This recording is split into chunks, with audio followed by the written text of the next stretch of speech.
दंडवत गोविंद गुरु बंदो अभिजन सोए। पहले भये प्रणाम तिन नमो जो आगे होए। गुरु को कीजे दंडवत कोट कोट प्रणाम। कीट न जाने ब्रंग को यो गुरु कर आपो समान। सत साहिब।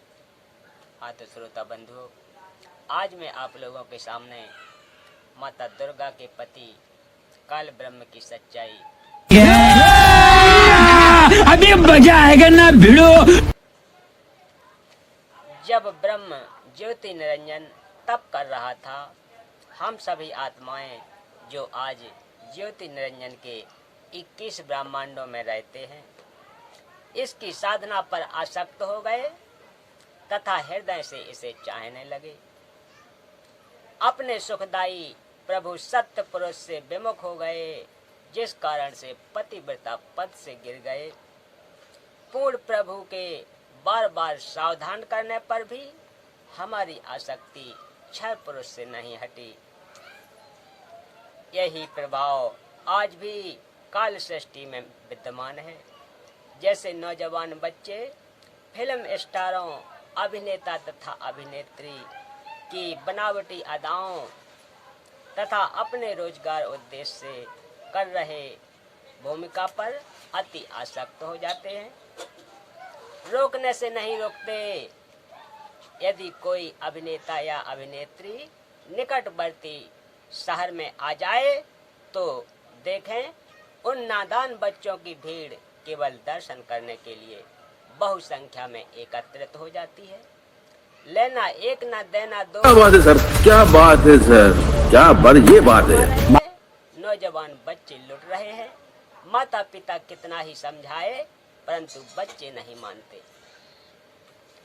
कहीं ना कहीं कभी ना कभी लुक छिप कर जाते ही रहते हैं। पूर्ण ब्रह्म कबीर देव कबीर प्रभु ने क्षर पुरुष से पूछा कि बोलो क्या चाहते हो। उसने कहा कि पिताजी, यह मेरे लिए स्थान कम है, मुझे अलग से दीप प्रदान करो। हक्का कबीर सत कबीर ने उसे 21 ब्रह्मांड प्रदान कर दिए। कुछ समय उपरांत ज्योति निरंजन ने सोचा, इसमें कुछ रचना करनी चाहिए, खाली ब्रह्मांड किस काम के। यह विचार कर 70 युग तप करके पूर्ण परमात्मा कबीर देव कबीर प्रभु ने रचना सामग्री की याचना की। सत्य पुरुष ने उसे 3 गुण तथा 5 तत्व प्रदान किए, जिससे ब्रह्म ज्योति निरंजन ने अपने ब्रह्मांडों में कुछ रचना की। फिर सोचा कि इसमें जीव भी होने चाहिए। यही नहीं, अभी और सुनिए। यह विचार करके 64 युगों तक फिर तप किया। पूर्ण परमात्मा कबीर देव के पूछने पर बताया कि मुझे कुछ आत्मा दे दो, मेरा अकेले का दिल नहीं लग रहा। तब सतपुरुष कबीर परमेश्वर ने कहा कि ब्रह्म, तेरे तप के प्रतिफल मैं तुझे और ब्रह्मांड दे सकता हूँ, परंतु मेरी आत्माओं को किसी भी जप तप साधना के फलस्वरूप मैं नहीं दे सकता। हाँ, यदि कोई स्वेच्छा से तेरे साथ जाना चाहे तो वह जा सकता है।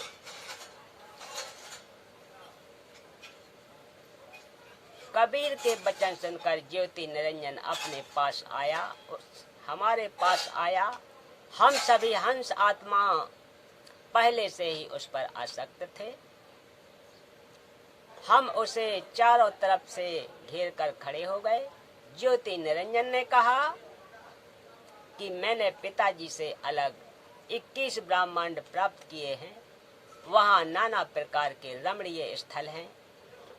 कहा कि हम आप कहाँ के ज्ञानी बाबा? वहाँ नाना प्रकार के रमणीय स्थल हैं, क्या आप मेरे साथ चलोगे? हम सभी हंसों ने जो आज 21 ब्रह्मांडों से परेशान है, कहा कि हम तैयार हैं यदि पिताजी आज्ञा दें। तब क्षर पुरुष पूर्ण ब्रह्म महान कबीर समर्थ कबीर प्रभु के पास गया तथा सर्व वार्ता कही। कबीर परमेश्वर ने कहा कि मेरे सामने स्वीकृति देने वाले को आज्ञा दूंगा। क्षर पुरुष तथा परम अक्षर पुरुष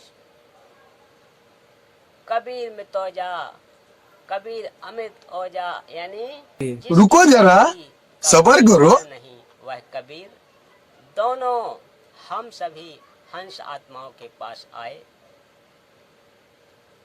सत कबीर देव ने कहा कि जो हंस आत्मा ब्रह्म के साथ जाना चाहता है, हाथ ऊपर करके स्वीकृति दे। अपने पिता के सामने किसी की हिम्मत नहीं हुई, किसी ने स्वीकृति नहीं दी। बहुत समय तक सन्नाटा छाया रहा। तत्पश्चात एक हंस आत्मा ने साहस किया तथा कहा कि पिताजी मैं जाना चाहता हूँ। फिर तो उसकी देखा देखी जो आज काल ब्रह्म के 21 ब्रह्मांडों में फंसी हैं, हम सभी आत्माओं ने स्वीकृति दे दी। परमेश्वर कबीर जी ने ज्योति निरंजन से कहा कि आप अपने स्थान पर जाओ। जिन्होंने तेरे साथ जाने की स्वीकृति दी है, मैं उन सर्व हंस आत्माओं को आपके पास भेज दूंगा। ज्योति निरंजन अपने 21 ब्रह्मांडों में चला गया। उस समय तक यह 21 ब्रह्मांड सतलोक में ही थे। तत्पश्चात पूर्ण ब्रह्म ने सर्वप्रथम स्वीकृति देने वाले हंस को लड़की का रूप दिया, परंतु स्त्री इंद्री नहीं रची तथा सर्व आत्माओं को जिन्होंने ज्योति निरंजन ब्रह्म के साथ जाने की सहमति दी थी, उस लड़की के शरीर में प्रवेश किया तथा उसका नाम आष्टा आदि माया प्रकृति देवी दुर्गा पड़ा। तथा सत्य पुरुष ने कहा कि पुत्री, मैंने तेरे को शब्द शक्ति प्रदान की है। जितने जीव ब्रह्म कहे आप उत्पन्न कर देना। पूर्ण ब्रह्म कबीर देव कबीर साहब ने अपने पुत्र सहजदास के द्वारा प्रकृति को क्षर पुरुष काल निरंजन के पास भिजवा दिया।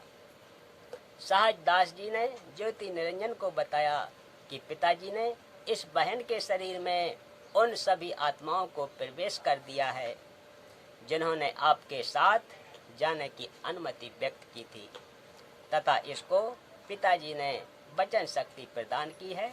आप जितने जीव चाहोगे प्रकृति अपने शब्द से उत्पन्न कर देगी। यह कहकर सहजदास वापस अपने द्वीप में आ गया। युवा होने के कारण लड़की का रूप रंग निखरा हुआ था। ब्रह्म के अंदर विषय वासना उत्पन्न हो गई तथा प्रकृति देवी के साथ अभद्र गतिविधि प्रारंभ की। तब दुर्गा ने कहा कि ज्योति निरंजन, मेरे पास पिताजी की प्रदान की हुई शब्द शक्ति है।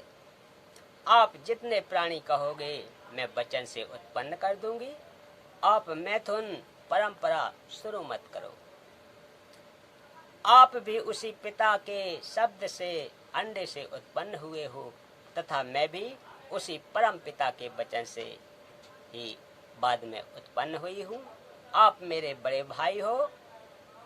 बहन भाई का यह योग महापाप का कारण बनेगा। परंतु ज्योति निरंजन ने प्रकृति देवी की एक भी प्रार्थना नहीं सुनी। यही नहीं, अभी और सुनिए। अपनी शब्द शक्ति द्वारा नाखूनों से स्त्री इंद्री भग प्रकृति को लगा दी तथा बलात्कार करने की ठानी। उसी समय दुर्गा ने अपनी इज्जत रक्षा के लिए कोई और चारा न देख सूक्ष्म रूप बनाया तथा ज्योति निरंजन के खुले मोह के द्वारा पेट में प्रवेश करके पूर्ण ब्रह्म कबीर परमेश्वर से अपनी रक्षा के लिए याचना की। उसी समय कबीर देव अपने पुत्र योग संतान अर्थात जोगजीत का रूप बनाकर वहां प्रकट हुए तथा कन्या को ब्रह्म के उदर से बाहर निकाला तथा कहा कि ज्योति निरंजन, आज से तेरा नाम काल होगा, तेरे जन्म मृत्यु होते रहेंगे, इसलिए तेरा नाम क्षर पुरुष होगा तथा 1,00,000 मानव शरीरधारी प्राणियों को प्रतिदिन खाया करेगा और 1,25,00,000 उत्पन्न किया करेगा। आप दोनों को 21 ब्रह्मांड सहित निष्कासित किया जाता है। इतना कहते ही 21 ब्रह्मांड विमान की तरह चल पड़े। सहजदास के द्वीप के पास से होते हुए सतलोक से 16 संकोश की दूरी पर आकर रुक गए। यही नहीं, अभी और सुनिए। प्रकृति दुर्गा से कहा कि अब मेरा कौन क्या बिगाड़ेगा, मनमानी करूंगा। प्रकृति ने फिर प्रार्थना की कि आप कुछ शर्म करो। प्रथम तो आप मेरे बड़े भाई हो, क्योंकि उसी पूर्ण परमात्मा की वचन शक्ति से आपकी अंडे से उत्पत्ति हुई तथा बाद में मेरी उत्पत्ति उसी परमेश्वर के वचन से हुई है। दूसरे, मैं आपके पेट से बाहर निकली हूँ, मैं आपकी बेटी हुई तथा आप मेरे पिता हुए। इस पवित्र नातों में बिगाड़ करना महापाप होगा। मेरे पास पिता की प्रदान की हुई शब्द शक्ति है। जितने प्राणी आप कहोगे मैं वचन से उत्पन्न कर दूंगी। ज्योति निरंजन ने दुर्गा की एक भी विनय नहीं सुनी तथा कहा कि मुझे जो सजा मिलनी थी मिल गई, मुझे सतलोक से निष्कासित कर दिया गया। अब मनमानी करूंगा। यह कहकर काल पुरुष क्षर पुरुष ने प्रकृति के साथ जबरदस्त शादी की तथा 3 पुत्रों रजगुण ब्रह्मा, सतगुण विष्णु तथा तमगुण शिव की उत्पत्ति की। जवान होने तक तीनों पुत्रों को दुर्गा के द्वारा अचेत करवा देता है। फिर युवा होने पर रुको जरा, जी को सबर करो। के फूल पर, विष्णु जी को शेष नाग की सैया पर तथा शिव जी को कैलाश पर्वत पर सचेत करके इकट्ठे कर देता है। तत्पश्चात प्रकृति दुर्गा के द्वारा इन तीनों का विवाह कर दिया जाता है। काल ब्रह्म के आदेश से प्रकृति देवी तीनों को एक ब्रह्मांड में 3 लोकों स्वर्ग लोक, पृथ्वी लोक तथा पाताल लोक में एक एक विभाग का मंत्री नियुक्त कर देती है। जैसे श्री ब्रह्मा जी को रजोगुण विभाग का तथा विष्णु जी को सतोगुण विभाग का तथा शिव जी को तमोगुण विभाग का प्रभु बनाया तथा काल ब्रह्म स्वयं गुप्त महाब्रह्मा, महाविष्णु, महाशिव रूप से मुख्यमंत्री पद को संभालता है। एक ब्रह्मांड में एक ब्रह्मलोक की रचना की है। उसी में 3 गुप्त स्थान बनाए हैं। एक रजोगुण प्रधान स्थान है जहाँ पर यह ब्रह्म काल स्वयं महाब्रह्मा मुख्यमंत्री रूप में रहता है तथा अपनी पत्नी दुर्गा को महासावित्री रूप में रखता है। इन तीनों के संयोग से जो पुत्र इस स्थान पर उत्पन्न होता है वह स्वतः ही रजोगुणी बन जाता है। दूसरा स्थान सतोगुण प्रधान बताया है, वहाँ पर यह क्षर पुरुष स्वयं महाविष्णु रूप बनाकर रहता है तथा अपनी पत्नी दुर्गा को महालक्ष्मी रूप में रखकर जो पुत्र उत्पन्न करता है उसका नाम विष्णु रखता है। वह बालक सतोगुणी युक्त होता है तथा तीसरा इसी काल ने वहीं एक तमोगुण प्रधान क्षेत्र बनाया है। उसमें यह स्वयं सदाशिव रूप बनाकर रहता है तथा अपनी पत्नी दुर्गा को महापार्वती रूप में रखता है। इन दोनों के पति पत्नी व्यवहार से जो पुत्र उत्पन्न होता है उसका नाम शिव रख देते हैं तथा तमोगुण युक्त कर देते हैं। क्या बात है सर, क्या बात है सर, क्या ये बात है।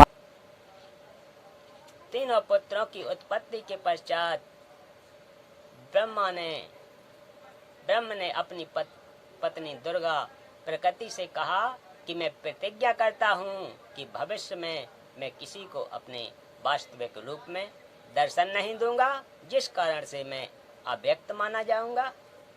दुर्गा ने कहा कि आप मेरा भेद दुर्गा से कहा कि आप मेरा भेद किसी को मत देना, मैं गुप्त रहूंगा। दुर्गा ने पूछा कि क्या आप अपने पुत्रों को भी दर्शन नहीं दोगे? ब्रह्म ने कहा मैं अपने पुत्रों को तथा अन्य किसी को भी किसी भी साधना से दर्शन नहीं दूंगा, यह मेरा अटल नियम रहेगा। दुर्गा ने कहा यह तो आपका उत्तम नियम नहीं है, जो आप अपनी संतान से भी छुपे रहोगे। तब काल ने कहा दुर्गा मेरी व्यवस्था है, मुझे 1 लाख मानव शरीरधारी प्राणियों का आहार करने का श्राप लगा है।